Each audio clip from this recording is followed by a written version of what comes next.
बोली आई मात की जय। दीवान रोहितास जी महाराज की जय। राज सिंह जी के स्वर्गवास के पश्चात उनके पुत्र भगवान दास जी बिलाड़ा की गादी पर विराजे और क्योंकि वो राज सिंह जी के साथ रहे थे अतः उनमें काबिलियत और तजुर्बे का कोई कमी नहीं थी। अजीत सिंह जी तब तक छोटे थे और दुर्गादास जी के साथ उनका परिवार जब अजीत सिंह जी को लेके पीछे गया हुआ था तो उनके सारे परिवार को बिलाड़ा में भगवान दास जी ने रखा।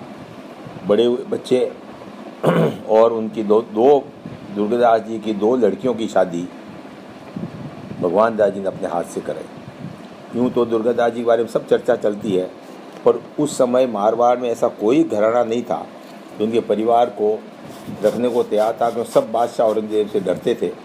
तो उस समय दुर्गादास जी ने अपने परिवार को भगवान दास जी के पास रखा और इतना विश्वास था, उन्होंने ही सगाई तय करी, उन्होंने ही शादी करी। और इसके साथ साथ भगवान दास जी के जोधपुर के ताल्लुकात के साथ साथ उदयपुर के घर से भी खूब ताल्लुकात थे। एक आता है कि जय सिंह जी उस टाइम में महाराणा की गद्दी पर थे, उनके बेटे अमर सिंह ने बगावत कर ली और जय सिंह जी इतने घबरा गए कि वो वहाँ से घाणेराव आ गए।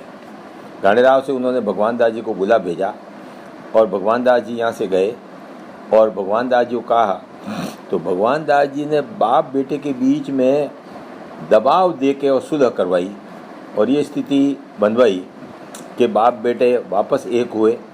जय सिंह जी को वापस उदयपुर का महाराणा वो माना और बाद में उनकी जगह पर जब उनका स्वर्गवास हुआ तो अमर सिंह जी आए और उस समय खुश होके जय सिंह जी ने गांव पहले माडपुरा गांव था, उसके बदले में माता जी गवारा गांव जय भगवान दास जी को दिया।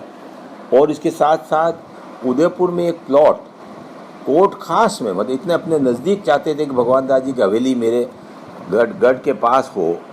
वो संवत 1765 में पट्टा काट के दिया कि भाई वो अपना एक हवेली बनाए और उदयपुर में निवास करें। इसी तरह से औरंगजेब भी उनसे खुश था। औरंगजेब ने उनको मनसबदार बनाने का आदेश दिया, परंतु भगवान दास जी ने उस समय जाने के लिए मना कर दिया। उन्होंने पूरा मनसब की जो व्यवस्था थी वो बिलाड़ा आके खुद नहीं आया, पर मनसब बिलाड़ा भेजा और उनको राय की उपाधि दी और घोड़ा सिरोपाव महाराणा उदयपुर उतारा दिया गया। और इसी तरह से अजीत सिंह जी महाराजा भी उनसे खुश थे। उन्होंने गांव नानड़ जो पिपाड़ के पास था वो भगवान दास जी को भेंट किया और इस तरह से भगवान दास जी के सब बड़े बड़े लोगों से ताल्लुकात थे। बड़े वीर, बुलंद आवाज़ के और आई माता के परम भक्त भगवान दास जी ने अपना पूरा राज्य बड़ा ही शांतिपूर्वक और बड़ा ही उन्नतिशील राज बिलाड़ा में किया। और आज जो अधूरा काम राज सिंह जी छोड़ गए थे बिल्डिंग बनाने का, वो भगवान दास जी ने पूरा किया। तो ऐसे वीर पुरुष, तो राज सिंह जी और भगवान दास जी ये 2 अपने यहाँ ऐसे दीवान हुए हैं जिनके ताल्लुकात बहुत ही बढ़िया थे और उन्होंने अपनी कीर्ति पूरे मारवाड़ नहीं मेवाड़ तक और ठेठ दिल्ली तक अपनी कीर्ति बढ़ाई। ऐसे दीवान भगवान दास जी हुए। ऐसे मैं आप बोली आई मात की जय।